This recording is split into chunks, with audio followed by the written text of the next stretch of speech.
पड़ेगा कि एक लंबे गुलामी के इतिहास के बाद जब हम आजाद हुए, उसके बाद स्वतंत्रता तो मिली, लेकिन क्या उस स्वतंत्रता से आगे स्वराज का सपना जो महात्मा गांधी और इस मुल्क के करोड़ों लोगों ने देखा था, क्या उस स्वराज तक हम पहुंच पाए? आज पंडित जवाहरलाल नेहरू जी को जब याद करते हैं तो वो समय कितना कठिन रहा होगा कि 1959 में राजस्थान के नागौर से जब पंचायती राज की स्थापना की और उन्होंने सोचा कि लोगों को हमने सरकार को चुन के दे दी, लेकिन सत्ता की चाबी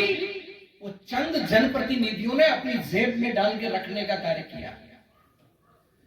तो जब करोड़ों लोगों की शहादत के बाद ये मुल्क आजाद हुआ, इस देश के संविधान की रचना हुई, तो सत्ता जो स्वतंत्रता के बाद आप लोगों को मिलनी चाहिए थी, आजादी के इतने वर्ष बाद भी वो चंद लोगों की जेब की चाबी बन के रह गई। आज मेरे से पूर्व बोलते हुए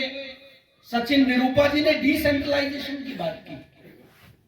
कि जब जब इस मुल्क के अंदर कांग्रेस की सरकार बनती है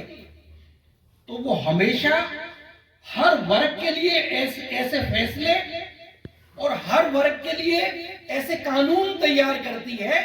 कि आप लोगों की पार्टिसिपेशन उसके अंदर बढ़े। और जो गांधी का जंत्र था, गांधी का जंत्र क्या था? जब देश के संविधान निर्माण की बात थी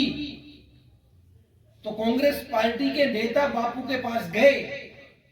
उन्होंने कहा कि इस देश का संविधान निर्माण के अंदर किन चीजों का खास लिहाज से ध्यान रखना पड़ेगा। उन्होंने कहा कि आप जो भी इस देश के लिए कानून बनाओ, आंख बंद करके सोचो कि क्या आपके इस कानून से इस देश के अंतिम व्यक्ति का भला होगा कि नहीं। ये गांधी का जंत्र था। और अब हम सबको आंख बंद करके सोचना पड़ेगा कि आजादी के पश्चात आज तक जितने भी कानून इस देश के अंदर बने, जब जब कांग्रेस की सरकार आई तो कांग्रेस की सरकार ने आम आदमी की भागीदारी, आम आदमी की उन्नति और उसके जीवन में किस तरीके से सुधार लेके आ जा सकता है, उसको मद्देनजर रख के सारे कानून बनाए।